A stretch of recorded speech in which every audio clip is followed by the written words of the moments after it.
para penonton Tagar TV dan juga pembaca Tagar ID, ketemu lagi sama saya, Kori Olivia, dalam program Jelang Beduk Maghrib bersama Ustadz Sukron Makmun, intelektual Nahdlatul Ulama sekaligus penulis buku Moderatisme Islam dalam Konteks Indonesia Kekinian. Assalamualaikum Ustadz, gimana kabarnya Ustadz? Waalaikumsalam warahmatullahi wabarakatuh. Baik sekali Mbak, Alhamdulillah. Ya, Pak Ustadz, bulan puasa sudah terlewati selama 25 hari. Ini pasti banyak sekali ujian yang dihadapi ya. Iya, udah semakin lemes. Iya. Di luar bulan puasa pun sebenarnya banyak juga nih ujian hidup yang harus kita hadapi ya Ustadz ya. Iya. Apa sih Ustadz yang harus kita lakukan agar bisa menjadi manusia yang sabar dan juga penuh syukur Ustadz? Ya, sebenarnya sabar dan syukur ini sebenarnya itu kan satu output dari keimanannya. Jadi orang kalau beriman, makanya kan al-imani nisfan. Jadi iman itu dibagi menjadi terbelah, kalau dibagi itu ada dua komponen, yaitu nisfun syukrun wa nisfun sabr. Jadi yang pertama adalah syukur, yang belahan yang kedua ini adalah sabar. Jadi orang beriman ini sebenarnya kalau bisa betul beriman ya, kalau dapat karunia ya bersyukur, seberapapun itu karunia. Syukur ini juga harus ada aplikasinya. Syukur ini bukan hanya sebatas kita mengucapkan alhamdulillah, tapi kita juga harus berbagi. Kita kalau dikasih nikmat harta, kita berbagi. Kalau dikasih nikmat sehat, melakukan dengan kesehatan itu, melakukan hal-hal yang bermanfaat untuk umat lainnya, untuk masyarakat, untuk orang-orang sekitar. Satu belahan yang lain dari iman adalah sabar. Ya, manusia ini tidak terlepas dari yang namanya ujian. Liyabluwakum ayyukum ahsanu amala dalam surat Al-Mulk ya. Jadi ketika orang ini sebenarnya di dunia akan diuji oleh Allah supaya tahu siapa di antara kalian yang terbaik amalnya, siapa yang do their best istilahnya. Jadi kalau sabar itu pahala. Sabar ya baik di rumah tangga ya, sabar dengan pasangan ya. Memahami pasangan itu bagian dari ibadah. Karena kita harus sabar. Kalau nggak sabar bubar, baik suami maupun istri. Sabar menghadapi anak-anak, sabar menghadapi anak didik, sabar menghadapi masalah. Sabar yang paling mudah itu diantaranya adalah sabar menghadapi musibah. Walaupun musibah ini kelihatan susah, ya misalkan ada saudara kita yang meninggal atau orang-orang yang kita cintai meninggal, itu berat. Tapi sebenarnya ada yang sabar lagi yang lebih susah, yaitu sabar menghadapi kenikmatan. Karena orang ketika dikasih kenikmatan oleh Allah, karunia yang luar biasa, kadang lupa diri. Ini yang lebih berat sebenarnya. Nah, orang kalau menjadi sabar, itu ada istilah sobur. Ya. Di antara ciri para nabi, orang-orang soleh itu sobur, banyak sabarnya. Makanya sabar itu nggak boleh ada batas. Kalau orang itu sabar, masih bilang sabar ada batasnya, artinya orang itu belum bersabar. Makanya Nabi Musa alaihissalam ya, nabinya orang Yahudi itu kan dulu diabadikan dalam Al-Quran, Rabbi shrahli sadri wa yassirli amri. Jadi wahai Tuhanku, lapangkan dadaku. Karena orang itu ketika hatinya lapang itu ibarat samudra. Ketika dilempar batu yang besar tidak terasa. Tapi kalau hati kita hanya seluas bejana itu, kasih batu sebesar kerikil atau kericak segini itu, langsung kemana-mana. Makanya orang yang hatinya luas itu tidak gampang marah. Itu ciri. Termasuk puasa ini diantaranya adalah orang menjadi sabar. Sabar menahan hal-hal yang bahkan diperbolehkan. Dari seks, berhubungan seks, makan dan minum yang aslinya itu boleh, tetapi kita menahan. Dari fajar shadiq sampai terbenam matahari. Itu satu bentuk kesabaran. Kemudian sabar untuk tidak marah, untuk tidak menggunjing saudaranya, karena bisa membatalkan pahala.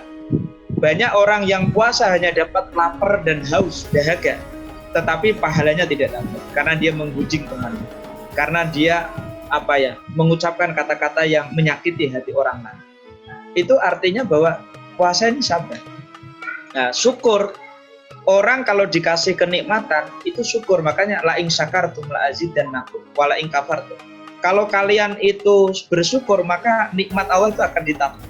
Makanya kalau orang itu syukur, apalagi kalau tidak hanya sebatas ucapan alhamdulillah, tetapi ya memberi orang lain, itu bentuk implementasi yang dalam bentuk nyata. supaya dia lebih bermanfaat. Punya mobil bukan hanya untuk dirinya sendiri, tapi untuk kebaikan.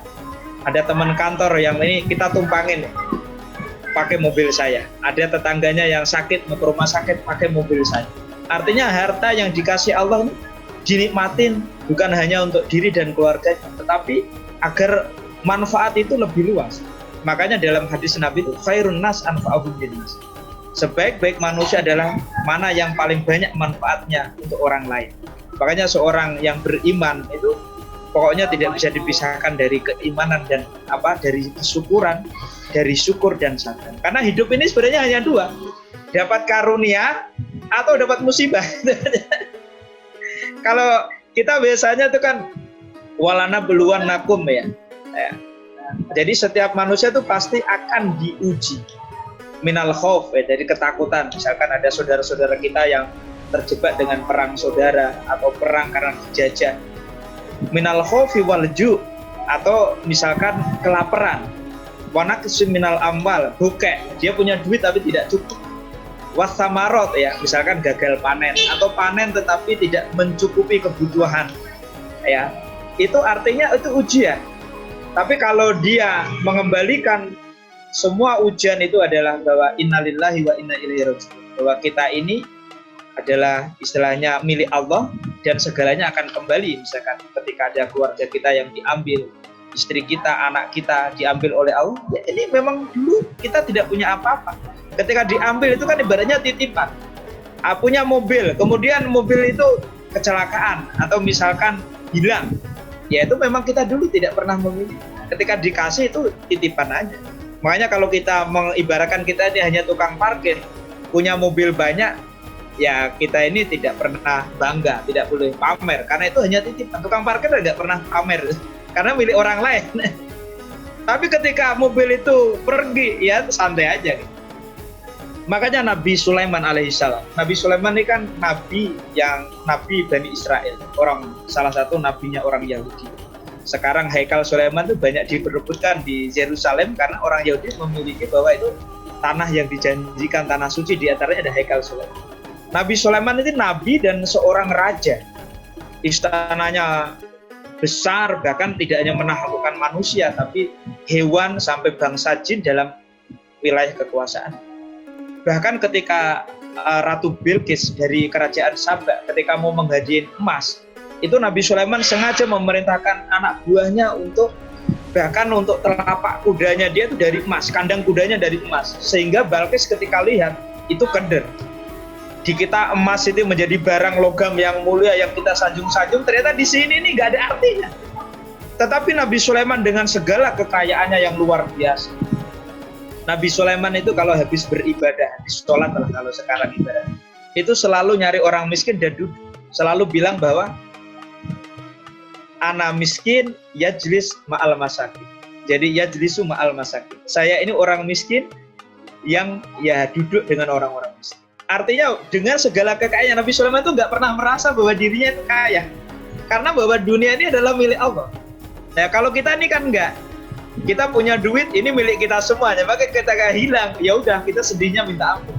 Karena semuanya milik, makanya posesif. Sehingga kadang susah untuk dibagi pun susah. Ya, ngalinya pinter, tapi untuk membagi yang paling susah. Jadi inilah ya gambaran masyarakat atau mungkin kita semua ini kan rata-rata ini pelit. Jadi Allah itu tahu, makanya zakat itu sebenarnya batas minim. Tapi juga Allah memberi satu wasilah atau satu media yang bagi orang-orang yang sadar untuk menginfakkan harta yang lebih, itu yang tidak terbatas, yaitu sedekah. Makanya itu tadi, bentuk kesyukuran itu harus diwujudkan dalam tindakan nyata, sehingga tidak lagi ada. Makanya syukur itu kaitannya dengan tanggung jawab sosial. Kita nggak boleh hanya soleh itu ya, kita menjadi seorang yang pious person itu hanya secara individual. Jadi kesalehan itu harus sosial, individual saja tidak cukup. Makanya syukur, dan kedua adalah sabar. Dalam surat Al-Asr juga watawasau bil haq watawasau bis sabr. Sabar ini kita harus saling mengingatkan, karena kadang ada orang yang kolaps itu gara-gara karena tidak sabar. Makanya orang untuk berani hidup itu tidak mudah. Kalau berani mati banyak lah. Kalau kata Pak Kiai Jarkasi itu berani hidup, jangan takut mati. Ya, takut hidup, ya mati saja. Gitu. Kira-kira itu Mbak Kori. Ya. Baik Ustadz, terima kasih Ustadz untuk waktunya. Sehat selalu, sampai ketemu lagi besok Ustadz. Terima kasih Mbak Kori. Wassalamualaikum warahmatullahi wabarakatuh. Waalaikumsalam. Tagarians, demikian Jelang Beduk Maghrib, program khusus Tagar TV di bulan Ramadan bersama ulama NU Ustadz Sukron Makmun.